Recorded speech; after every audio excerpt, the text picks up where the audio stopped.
जय हिंद, वंदे मातरम।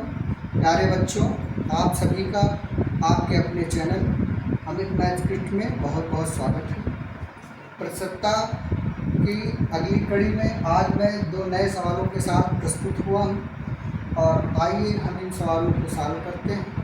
पहला सवाल है, राजू की आय व्यय से 20% अधिक है। उसकी जो आय है वो उसकी व्यय से 20% अधिक है। तो आइए इस क्वेश्चन को सॉल्व करते हैं। आय को लिख लेते हैं और व्यय लिख लेते हैं।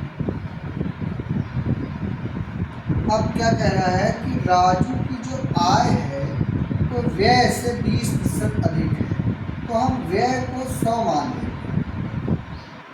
अब तो कह रहा है जो उसकी आय है व्यय से 20% अधिक है। जो आय है ये 20% ज़्यादा है, ये जो है ये 20% अधिक है, 20% प्लस, ये 20% अधिक है। इसका मतलब इसकी आय 120 हो जाएगी, क्योंकि जब हमने व्यय को 100 माना और ये 20% आय ज़्यादा है तो ये 120 हो जाएगी। फिर आगे पढ़ते हैं, यदि उसकी आय में 60% की वृद्धि हो जाए। यदि उसकी आय में, अब आय में हम अगर 60% की वृद्धि कर दें, चूँकि आय 120 है, 120 का अगर हम 10% निकालें तो 12 रुपये होगा।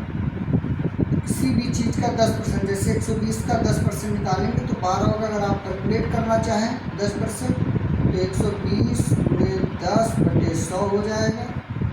0 से 0 काट दीजिए, 0 से 0 को काट दीजिए, 12 आ जाएगा। तो 10% 12 हो जाएगा।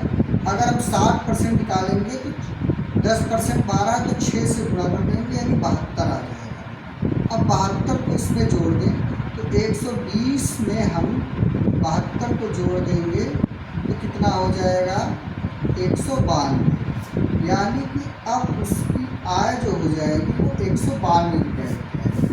यदि उसकी आय में 60% की वृद्धि होती है, अब उसकी आय जो है वो 60% बढ़ गई और आय पहुंच गई 192 रुपये।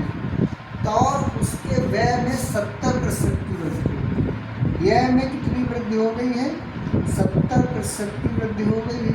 तो व्यय पहले 100 रुपये था, अब 170 रुपये हो जाएगा, क्योंकि 100 का 10% 70 रुपये बढ़ गया, इसलिए 170 रुपये हो गया। अब इस प्रकार से अब हम कैलकुलेट करेंगे नई बचत। पहले बचत कितनी थी, पहले बचत तो पहले आय थी 120 रुपये, व्यय था 100 रुपये, बचत हो गई 20। अब नई बचत हम देखते हैं तो नई आय है 192 रुपये, नया व्यय है 170 रुपये, तो 22 रुपये,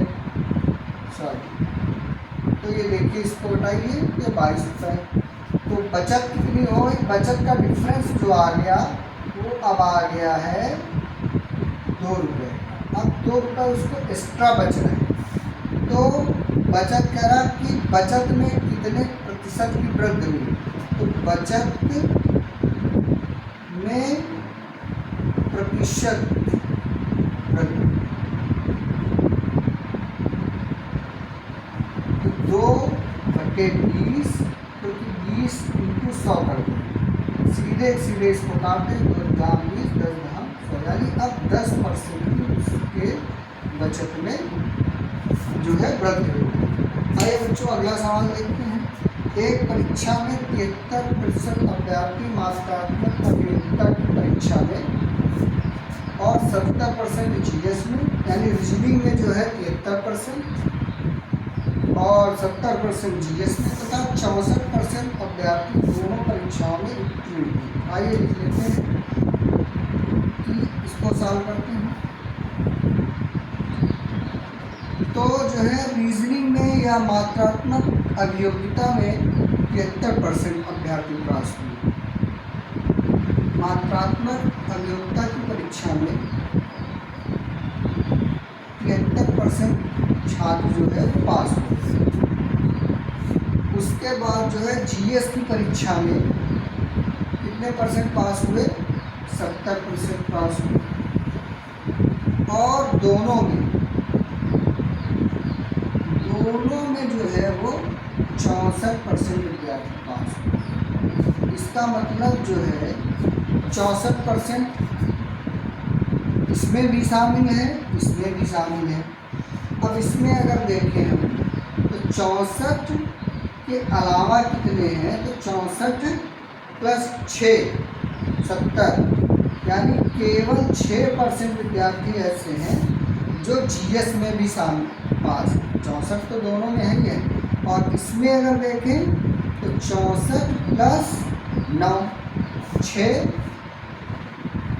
अब ये कितने हैं, ये 9% विद्यार्थी ऐसे हैं जो है, अगर हम 9% विद्यार्थी हैं जो मात्रात्मक प्रतियोगिता की परीक्षा में शामिल हैं।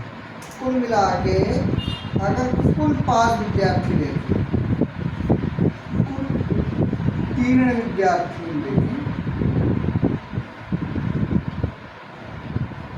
तो 64% दोनों में पास हुए, 9% जो है मात्रात्मक में और जीएस में 6। अब हम इनको जोड़ लें, 64, अब इनको जोड़ें तो कितना आएगा, 9 और ये हो जाएगा आपका 7, 6 4 10 9 हो जाएगा, यानी 79% स्टूडेंट जो है वो टोटल पास हो गए। अब तो कुल अंकोत्तीर्ण विद्यार्थी कितने हो गए,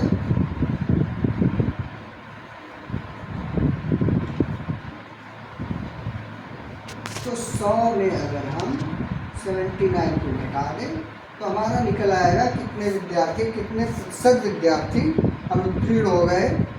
तो ये बचा ए, यहाँ हमारा हुआ 9, 7 2 9, यानी 21% विद्यार्थी हमारे अनुत्तीर्ण हो गए। अब आगे देखें क्या कहते हैं, यदि 6300 अभ्यर्थी दोनों विषयों में अनुत्तीर्ण हुए और तो परीक्षार्थियों यानी कुल परीक्षार्थियों की संख्या कितनी थी, यहाँ 21% विद्यार्थी अनुत्तीर्ण हुए और इनकी संख्या कितनी दे रखी है, यानी 6300। तो अब हम निकाल लेंगे 21% जो है हमारा वो कितने के बराबर है, वो हमारा है 6300 के बराबर, क्योंकि ये जो 21% है यही 63, क्योंकि ये बिल्कुल अनुत्तीर्ण है, ये कुल अनुत्तीर्ण के बराबर है। अब हम ये 21 क्या है, 63 काट देंगे इसको, यानी कि 1% बराबर हमारा आ गया 300 के। अब हम 100% निकालेंगे तो 100% कितना हो गया, ये हो गया 2 जीरो इधर बढ़ा तो 2 जीरो इधर भी बढ़ा देंगे, 300 और ये 2 जीरो बढ़ा देंगे। अब ये यानी इकाई दहाई सैकड़ा यानी 30,000, यानी कुल विद्यार्थी कितने हो गए, ये टोटल स्टूडेंट है, कुल विद्यार्थियों की संख्या, यानी कि कुल विद्यार्थी परीक्षा में कितने शामिल हुए, तो 30,000 विद्यार्थी जो है वो इस परीक्षा में शामिल हुए। ओके, धन्यवाद। अगर वीडियो पसंद आई हो तो चैनल को लाइक एवं सब्सक्राइब अवश्य कर दें। धन्यवाद।